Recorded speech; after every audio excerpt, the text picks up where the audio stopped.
Cette année, la compagnie Excalibur a mis sur le marché des nouveaux Virtons avec encoche lumineuse qui s'illumine lors du tir, automatiquement. Alors, de pouvoir voir la trajectoire, suivre la trajectoire visuellement du Virton jusqu'à la cible et de pouvoir voir clairement le point d'impact sur un gibier, c'est tout un avantage pour un chasseur à l'arbalète. Ces Virtons sont disponibles dans les modèles Diablo de 18 pouces et Virtons de carbone qui conviennent aux arbalètes Matrix 355 et 380 et dans les modèles Firebolt traditionnels de 20 pouces qui conviennent aux autres arbalètes Excalibur. Les intéressés pourront s'informer à leur marchand. Pour éteindre l'encoche, il faut prendre le Virton dans la paume de la main et enserrer l'encoche entre l'index et le pouce et forcer vers l'extérieur.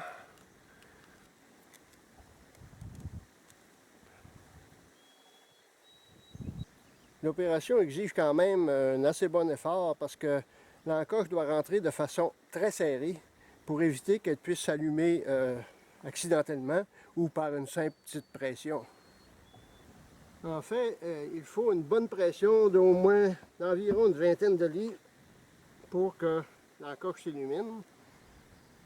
Mais la pression de la corde dans la décoche de l'arbalète doit l'illuminer facilement.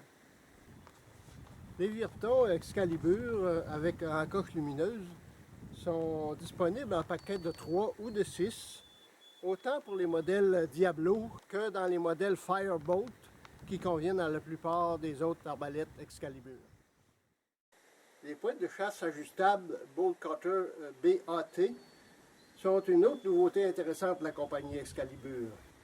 Ces pointes de type Bolt Cutter, à lame fixe et interchangeable, d'un poids de 150 grains, sont munies d'un système d'embout arrière ajustable, de façon à pouvoir aligner les lames exactement dans la même position sur chaque Virton. Selon les techniciens de la compagnie, il faut penser que les lames de la pointe tranchent l'air à près de 400 km/h quand on tire.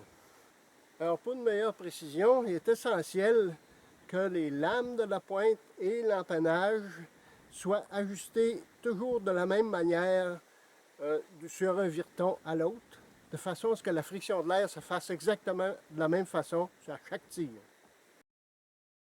Avec les pointes Bolt Cutter BAT, on commence par visser la pointe fermement sur le Virton, puis on visualise l'alignement des lames par rapport à l'empennage, ce qui représente le moyen le plus facile. Comme ici, il manquerait environ 1/6 de tour de vissage de la pointe pour que les lames soient parfaitement alignées avec l'empennage. On commence par dévisser d'un tour complet l'embout arrière de la pointe. Puis on calcule la correction à effectuer sur la base qu'un tour complet de l'embout équivaut à 1/3 de tour de vissage de la pointe. Comme il nous manque environ 1/6 de tour de vissage pour compléter l'alignement voulu, on va dévisser l'embout d'un demi-tour supplémentaire, puis installer la pointe sur le Virton pour voir le résultat. Au besoin, on complétera une dernière touche d'ajustement fin. Après, on va effectuer l'ajustement de chaque pointe. On va les déposer chacun leur tour sur leur brier pour s'assurer que leur position est bien la même d'un Virton à l'autre.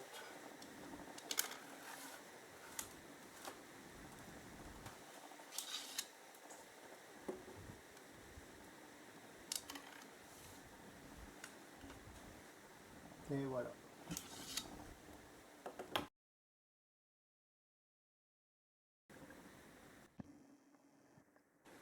Il ne restera plus alors qu'à vérifier le bon ajustement des mires aux différentes distances.